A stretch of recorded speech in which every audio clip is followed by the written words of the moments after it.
Thanks for joining us and listening to another God-lived and God-breathed message by Darius Nelms. Our mission is to increase our generation standard back to God's standard of excellence and kingdom living through personal development, relational wisdom, business management, and faith increase. Our aim is that this message inspires and infuses you to reach your next level of living and helps you discover your rightful place in God's kingdom. Now, let's dive into the message.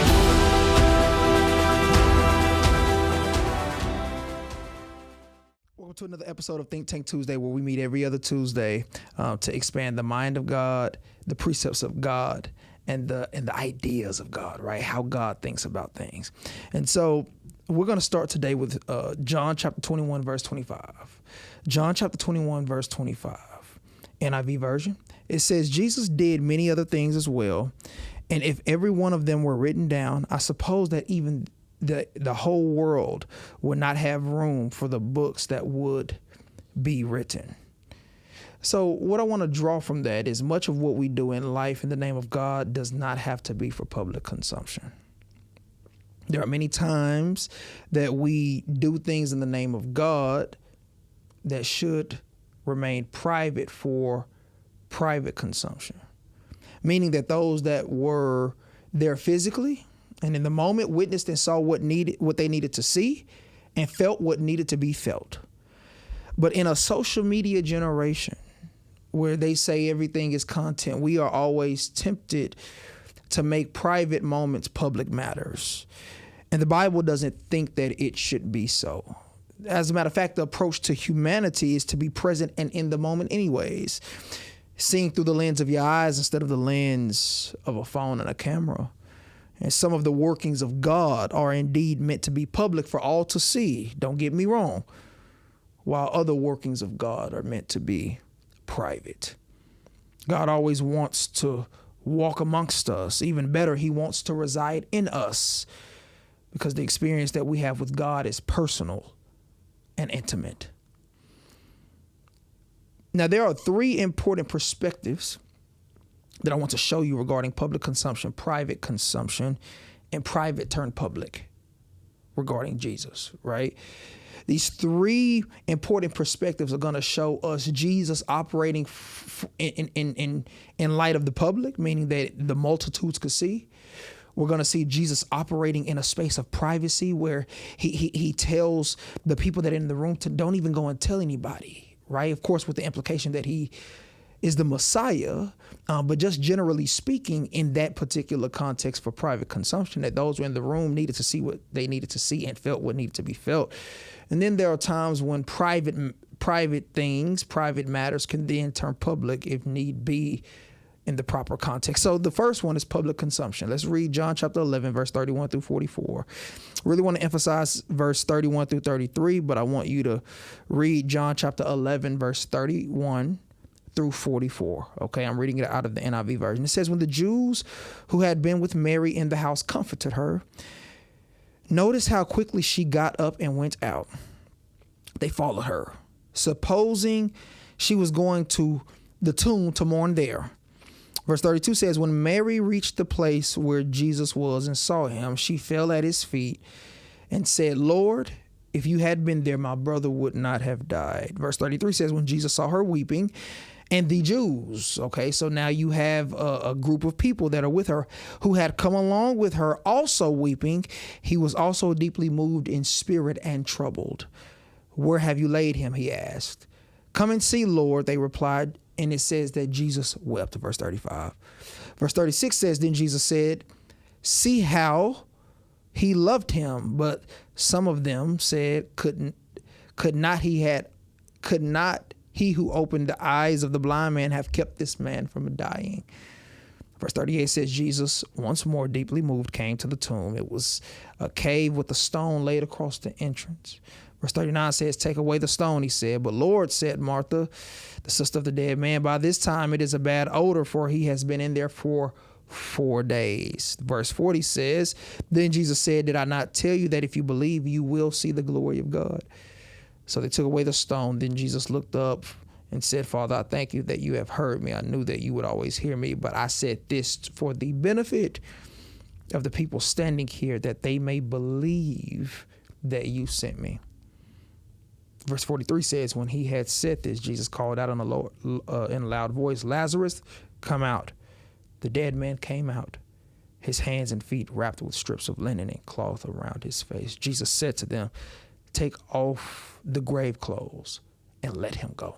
Right? So Jesus did this miracle for public consumption, not for a small group, but he did it for public consumption. He did it for public consumption. Now let's go to the second part, private consumption. Let's see where privacy has its place. Mark chapter 5, verse 38 through 43. Mark chapter 5, verse 38 through 43, ESV version, English Standard Version. It says, they came to the house of the ruler of the synagogue, and Jesus saw a commotion, people weeping and wailing loudly. And when he had entered, he said to them, why are you making a commotion and weeping? The child is not dead, but sleeping. And they laughed at him, but he put them all outside and took the child's father and mother and those who were with him and went in where the child was. You see the group of people? He put all of the people that were mourning outside, right? And he took the child's father and mother and those who were with him, his just few disciples. I don't even think all 12 disciples were with him for this particular miracle. But he took those that were with him and went in where the child was. So this was a private matter. Taking her by the hand, he spoke to her in the native language and said, little girl, I say to you, arise. And immediately the girl got up and began walking, for she was 12 years old, and they were immediately overcome with amazement.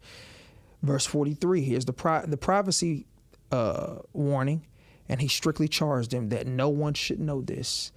And he told them to give her something to eat. He told them no one should know this. Don't go and tell anyone in the town about this, because the time had not yet come. So those that were there at the time and in that moment were able to see what needed to be seen and experience and feel what needed to be experienced and felt, right? So there are private things that happen in your life that are not designed for public consumption. They are to remain private. Now, here's the third point, private turned public, meaning that there are private things that will soon turn public at the appropriate time. And when the time comes for you to be able to explain it to others. And I'm not going to read the whole thing because it's pretty long, but I want you to jot this down. John chapter 4, verse 1 through 29. John chapter 4, verses 1 through 29, ESV version. And this is about the woman at the well, okay? This was about the woman at the well, and Jesus is having a conversation with her. And she said, I foresee that you're a prophet. And Jesus said, I am a prophet, right? I am a prophet, but I'm actually more than that. I'm actually living water. And if you drink from me, then you won't need, just metaphorically speaking, you won't thirst again. And it's talking about the spiritual context of being spiritually thirsty. And they get into this deep religious talk about how he's a Jew and how she's a Samaritan and how they don't mix. And Jesus is telling her that there's going to come a time when it's about worshiping God in spirit and truth and not in the temple of Jerusalem. And it just continues to go on. And so when we jump down to verses 28 and 29 of John chapter 4, verses 28 and 29, it says, so the woman left her water jar and went away into town and said to the people, come, see a man who told me all that I ever did. Can this be the Christ? And so what we need to understand is that there are some things that are to be seen by all, and there are other things that should be done in secret and or in the presence of those who are already there. And so again, in a social media generation, not all things are supposed to be done for public consumption. Let me say that again. In a social media generation and era, not all things are supposed to be done for public consumption. Some of the things that you do, some of the things that you experience, etc., deserve to remain private. Not everything needs to be done for public consumption. And this is why Jesus warns us that there are some things at a minimum that should be private, such as prayer, fasting, giving to the poor, not allowing your right hand to know what your left hand is doing. Like Jesus even commanded us and told us that there are some things that should be done in private, and that should be kept private, right? Because if you do things only for public consumption, Jesus would often put it like this: you have received your reward in full. But if you want God to truly reward you and to truly bless you, value privacy. Value the idea that there are some things that are to remain private. There are some things that are to remain private. So have the discernment and the discretion, friends, to know what should remain private. I've had people come to me and tell me all the time, especially when it comes to my private discipleship that I have with other people, oh man, you should record it and post it online and this, that, and the other. And I'm flattered because they think that it's valuable. I get it, but the Holy Spirit convicted me and reminded me of this. John chapter 21, verse 25. Jesus did many other things as well, and if every one of them were written down, then there would not be enough books written. You would not have enough room for the books that would be written. So again, friends, some things deserve to remain private. And although I'm flattered by the people that think that I should record private discipleship moments, I'm very flattered. I'm very thankful and grateful, even for the suggestion. But again, the Holy Spirit convicted me and reminded me that no, those moments don't need to be recorded and posted online for public consumption. They need to remain private. Take this as a lesson and a teaching of figuring out what in your life have you made public that should have remained private. Thank you so much for your time. Until next time, friends, peace. May the Lord bless you, keep you, and make his face shine upon you. As we abide in his grace, presence, and peace, remember that you are an agent of change wherever your feet shall tread. Thanks for listening to this message and for the opportunity to teach and lead you. Until next time.